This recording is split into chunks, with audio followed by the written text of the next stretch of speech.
শুধু স্যারের হাতটা ছিল আমার কাঁধে।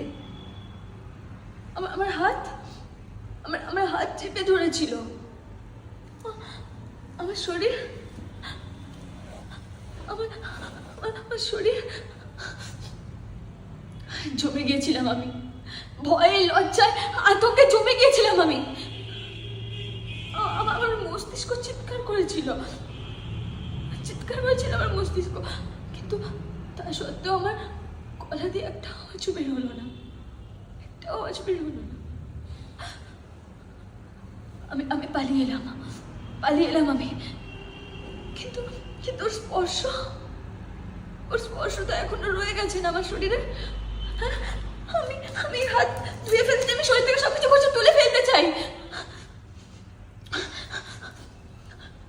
কি করবো আমি এখন?